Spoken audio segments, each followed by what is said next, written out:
A gente começa já falando sobre saúde mental, porque é um assunto extremamente importante. A Agência Nacional de Saúde Suplementar, a ANS, chama atenção para a importância dos cuidados com a saúde mental, que vem sendo afetada em todo o planeta, principalmente pela pandemia do novo coronavírus. Vamos conferir esse VT que a Catarina fez com tanto carinho.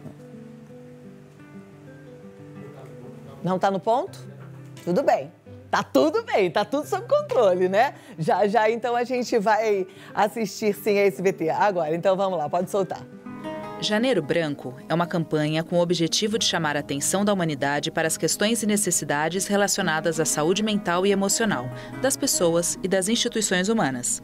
O mês de janeiro foi escolhido para a campanha, pois as pessoas estão mais propensas a pensarem em suas vidas, em suas relações sociais, em suas condições de existência, em suas emoções e em seus sentidos existenciais. É como uma folha branca ou uma tela. Todas as pessoas podem ser inspiradas a escreverem ou a reescreverem as suas próprias histórias de vida. Uma humanidade mais saudável pressupõe uma melhor saúde mental no mundo. Uau, que lindo isso. Obrigada. Parabéns, Catarina. Lindo. Para falar mais sobre esse assunto, eu converso com o psiquiatra do Hospital das Clínicas, Dr. Márcio Gerhardt, via Skype. Boa tarde, doutor Márcio. Prazer revê-lo e poder aprender um pouquinho contigo. Eu fico feliz quando eu tenho esse assunto e fico feliz porque é contigo que eu sei que levanta a bandeira também de que a gente precisa cuidar da nossa mente sem preconceito e cuidar para que a gente fique bem, tá certo? Obrigado pelo convite, Cláudia. E mais uma vez, eu acho que é extremamente importante estar com você num momento desses, pois a gente está vindo aí de vários meses onde toda a área da psiquiatria, da psicologia está enfrentando uma demanda extremamente alta de procura de ajuda, como nunca antes visto, a gente pode falar. E a gente imaginava que passando o ano novo, as coisas iriam ficar mais tranquilas e não é isso que está acontecendo, né? A gente vê a demanda ainda aumentando muito por pessoas buscando consulta, e todas com sofrimento bastante importante. E todo mundo querendo ajuda para ontem, né? Esse é um sofrimento real, né? Como eu estava falando, tem um luto coletivo aí que não dá pra gente disfarçar. E aí você estava falando do ano que passou, né? A gente ficou, na verdade, também com expectativa por conta da virada do ano, como se fosse mudar tudo da noite pro dia, né? Só que qualquer expectativa acaba nos frustrando, porque as coisas não acontecem assim. É ruim a gente ter expectativas? É bom sempre ter expectativas, ainda mais quando elas podem ser positivas e melhores, né? E isso também eu acho que é a base da fé, né? A gente ter expectativas positivas sobre a vida.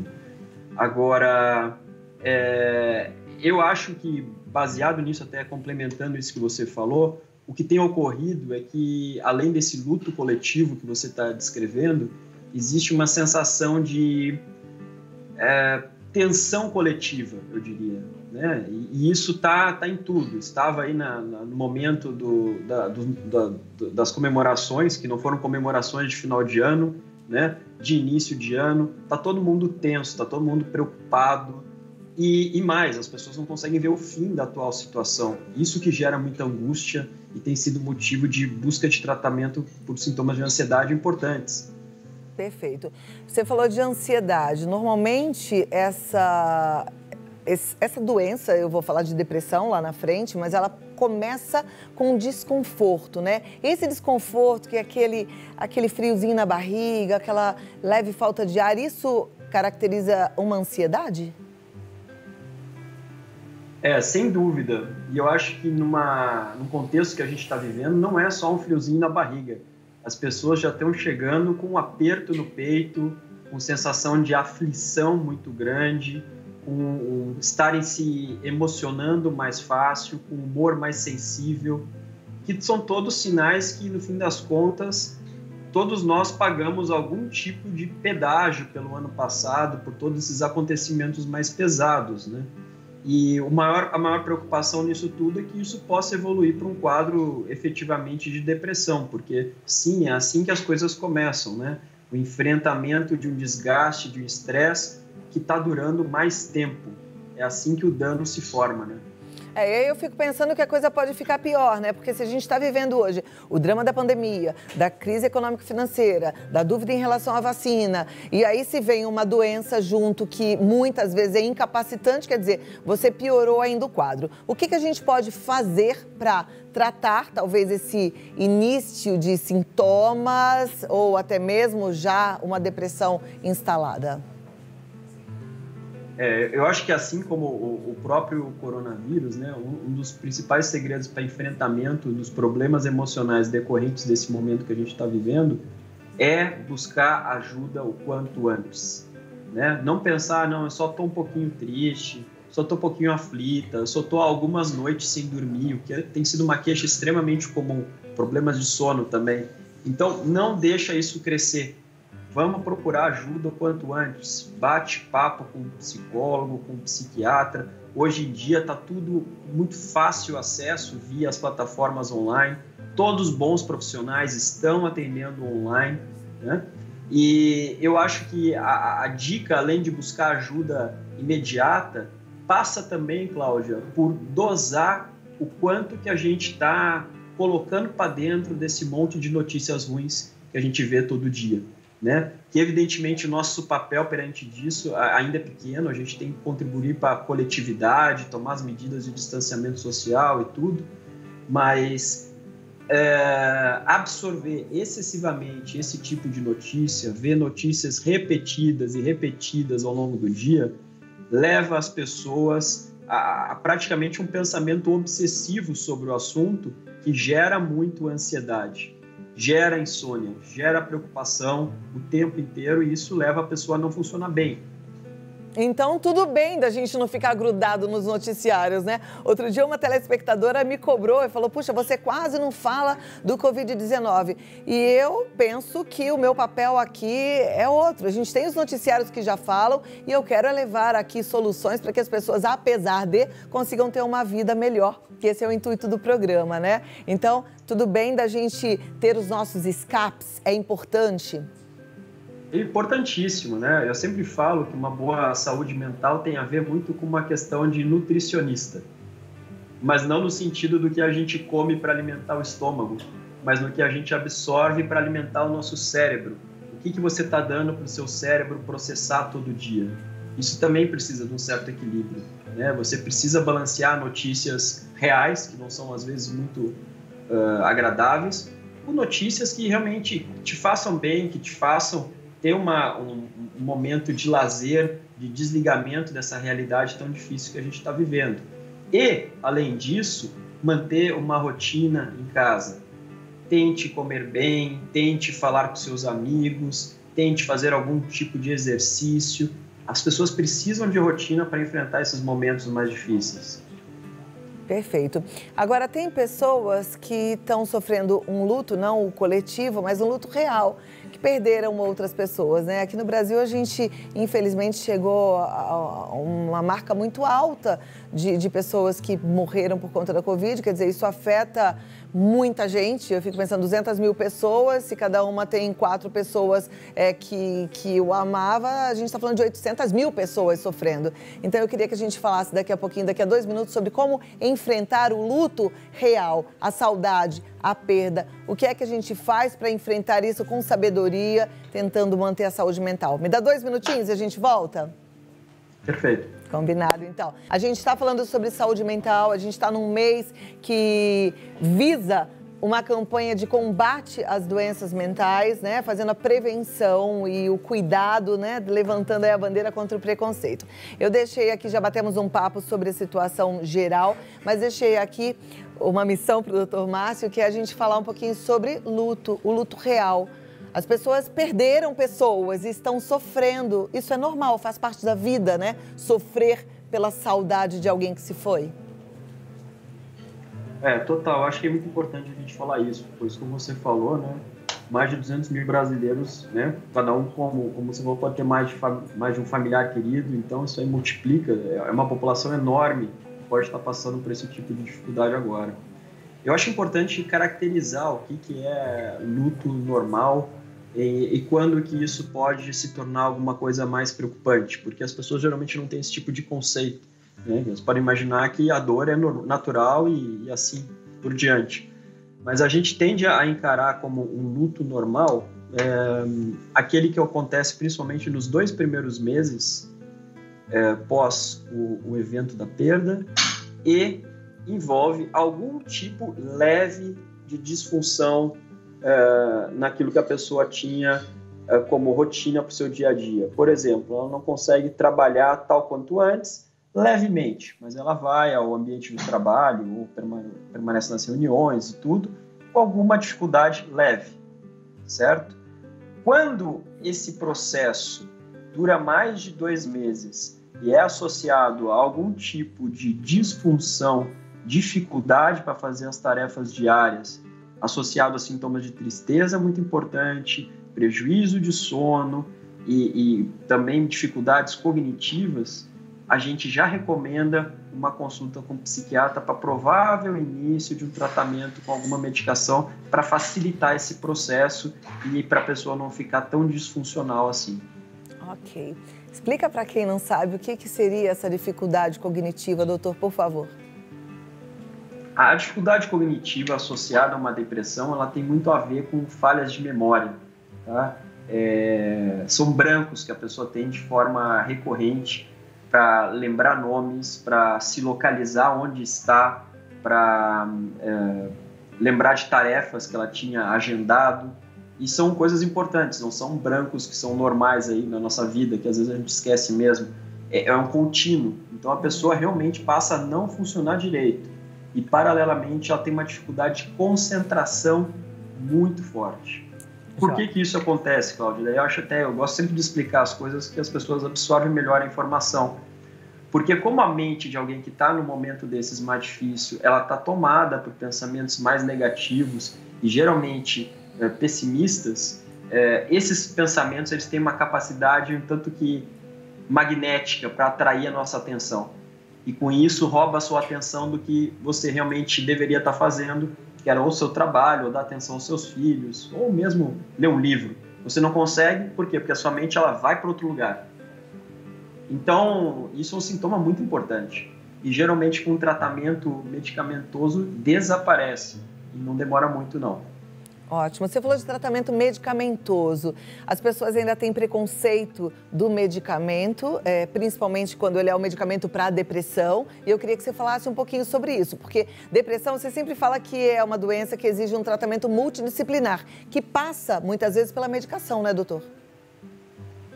Correto. E é importante a gente ressaltar que quando a gente fala de uma medicação, quando a gente fala de antidepressivo, necessariamente o antidepressivo não é só usado para casos de depressão, né? O antidepressivo ele pode ser usado para tratar casos só de ansiedade, onde não tem nenhum tipo de depressão presente, né?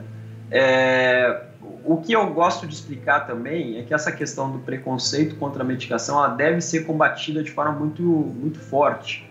Por quê? Porque hoje em dia os protocolos de tratamento não são mais como eram antigamente.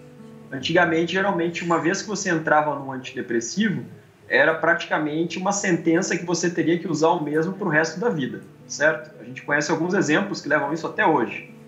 Entretanto, o que a gente faz hoje em dia, que é uma abordagem mais moderna, é direcionada a uma situação específica, na grande maior parte dos casos. Então, a pessoa está passando por um problema de luto, está com dificuldade, porque está com uma tristeza em excesso, uma dificuldade de conseguir levar a vida dela normalmente em função desses sintomas, a gente entra, resolve o problema, estabiliza a pessoa e cai fora. Isso é muito importante a gente esclarecer, que as recomendações atuais, elas são assim, enquanto que no passado era uma coisa meio solta, começa a tomar, fica tomando. Isso não se faz mais, na grande maior parte dos casos. Agora, esse cai fora tem que ser com orientação médica, né? É claro, não dá para cair fora por conta própria, né? Até porque, como esses remédios eles mexem na regulagem de algumas substâncias muito importantes do nosso cérebro, assim como a introdução deve ser lenta, a saída deve ser lenta para ser bem tolerada e não causar uma recaída, né? Tem tudo isso que tem que ser levado em conta. Tá joia. Sempre que eu falo de luto, eu me lembro de ter presenciado em algumas situações minhas quando criança, de principalmente as mulheres da família, muito nervosas pela perda de alguém e uma amiga ou uma outra parente falar assim, toma um remedinho para você se acalmar. E eu olhava aquilo e achava assim estranho, até porque esses remedinhos são de tarja preta. Isso é perigoso? É super perigoso, viu? Porque não são só remedinho de tarja preta que esses familiares ou amigos ou vizinhos dão. Muitas vezes eles dão as próprias medicações que foram prescritas para eles após uma investigação personalizada, uma questão muito dirigida àquela pessoa, àquela situação dela. Ela não pode transpor isso necessariamente para o próximo. Por quê? Porque alguns remédios, quando dados para algumas pessoas em algumas situações, podem até piorar o quadro, se não for o remédio correto para aquela situação. Então isso é extremamente delicado, extremamente delicado. Você pode até piorar, você não vai ajudar a pessoa, né? Então a melhor recomendação realmente, dado o acesso fácil hoje em dia, marca uma conversa, marca uma avaliação. Será que está tudo bem? Será que tem alguma coisa que eu posso fazer? Perfeito. E olha, além de marcar com o médico, se acontecer com você, não ofereça e, se for o contrário, não aceite. Doutor, vou liberar para as perguntas. Nossos telespectadores gostam de participar e eu fico feliz por isso. E em 2 minutos a gente vai com as perguntas para você responder. Combinado? Combinado. Então tá bom. É no 11 9 50 45 18 40. Pode tirar a sua dúvida. A gente precisa quebrar o preconceito, cuidar da nossa mente. As doenças mentais, elas são tão sérias quanto a doença do coração, quanto as doenças ortopédicas, a gente tem que cuidar, tá bom? Agora continuo com o Dr. Márcio Gerhardt, a gente já tem algumas perguntas aqui, Dr. Márcio. Já vou pedir para colocar na tela para que você tenha a possibilidade de responder. Pode colocar nessa tela aqui que eu consigo ler? Vai? Vamos lá? Vai soltar? Um pouquinho mais? Já deu? Foi. Boa tarde, tenho 59 anos. Perdi minha mãe com 74 em maio do ano passado. De lá para cá estou apavorada, depressiva, não durmo preocupada. O que posso fazer, doutor? Maio já realmente é um tempo prolongado, né? Maio, junho, julho, agosto, setembro, outubro, novembro, dezembro. Vai fazer 8 meses já desse evento aí. Se ela continua com essa tristeza exagerada e isso está prejudicando ela, sem dúvida, mas sem dúvida nenhuma, ela já deve fazer uma consulta com um psiquiatra, viu? Não é nem psicólogo. Pela intensidade que ela está descrevendo e pelo tempo, já tem que procurar um psiquiatra, por favor. Então, faça o uso da telemedicina porque facilita. A gente tem psiquiatras de ponta atendendo através dessa tecnologia que é tão fácil, né? Então, cuide-se, tá? Próxima pergunta já na tela. Vamos lá. E diz assim, boa tarde, gostaria de saber qual a diferença entre tristeza e depressão. Amei a pergunta. É uma pergunta mega importante que sempre aparece, né? Então é importante a gente ressaltar e repetir quantas vezes for necessário. A depressão, por si só, ela tem muita semelhança com o quadro de tristeza. Entretanto, quando a gente fala de tristeza, tristeza é um sentimento que é humano. Eu posso ficar triste porque alguma coisa aconteceu hoje no meu trabalho e eu me decepcionei. Eu fico triste. Aquilo passa e tudo bem. Quando a gente fala de depressão, a gente fala de algo a mais que só a tristeza. É algo muito mais duradouro, é algo que te prejudica muito mais. Geralmente não é só a tristeza. O que pode ter junto? São dificuldades de concentração, dificuldades de memória, facilidade para chorar, angústia, ansiedade e, acima de tudo, pensamentos ruins. Uma das principais diferenças de tristeza para depressão é que a tristeza, você pode ficar, realmente é uma reação a um episódio desagradável, mas geralmente não inclui pensamentos negativos sobre você, sobre a vida, depreciativos e mais pesados, né? Coisas até relacionadas à morte. Enquanto que na depressão, essa qualidade está quase sempre presente. A pessoa tem pensamentos realmente negativos, ela tem um pessimismo em relação ao seu futuro e, mais que tudo, ela sente muita culpa. Culpa é um dos principais sintomas, assim, em termos de caracterização de pensamento numa depressão, Cláudio. É impressionante.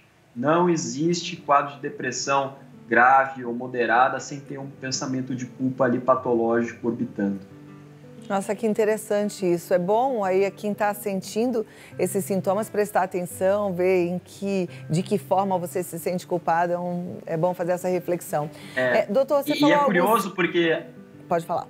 Complementando, porque a culpa é algo que a gente até pode aceitar na sociedade, né? Poxa, não deveria ter feito isso, fiquei culpado. Mas geralmente a culpa nesses casos é algo completamente fora do contexto, que não faz sentido. Esses dias eu atendi um paciente que estava muito deprimido e uma das culpas era porque ele não havia tratado bem a primeira namorada há 20 anos atrás. Só que isso reapareceu, então ele estava vivendo aquilo e aquilo torturava ele. Completamente desatualizado, você entende? É algo que renasce na gente e rumina. Isso é muito ruim, traz muita dor. Você falou alguns sintomas da depressão e não falou de irritabilidade. Irritabilidade pode também ser um sintoma de depressão ou não? Então, irritabilidade é um tema extremamente polêmico, porque ele é um tipo de sintoma que aparece em alguns tipos de depressão.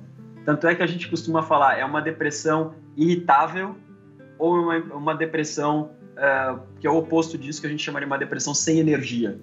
Né, que é a depressão mais comum que a gente pensa, né? Quando pensa em depressão, é aquela pessoa que está na cama, que não tem energia para fazer nada.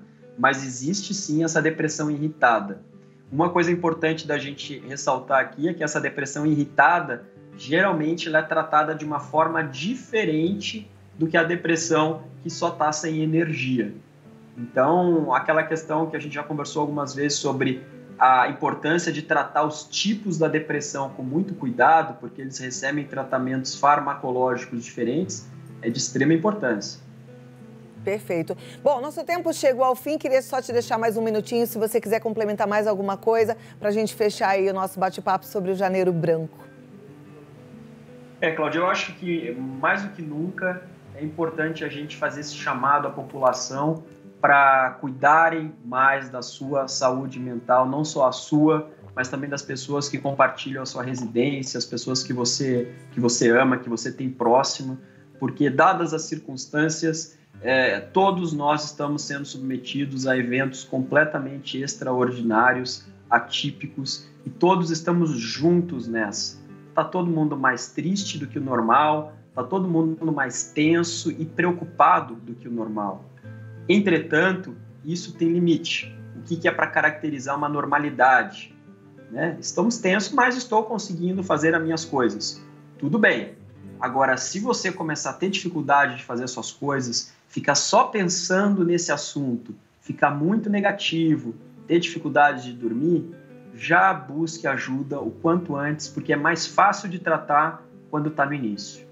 Ok, muito obrigada pelo seu tempo aqui conosco, tão bom aprender contigo, obrigada pela sua amizade e uma ótima tarde e um feliz 2021, doutor Márcio, vou passar seus contatos Vai aqui. melhorar, Flávio, vai melhorar, vamos pensar positivo e obrigado pela oportunidade. Obrigada, olha, o doutor Márcio está no site www.progruda.com. Se você quiser marcar para bater um papo, a telemedicina aí, você pode ser consultado pelo telefone pelo Dr. Márcio, 11 30 45 14 74. 11 30 45 14 74, tá?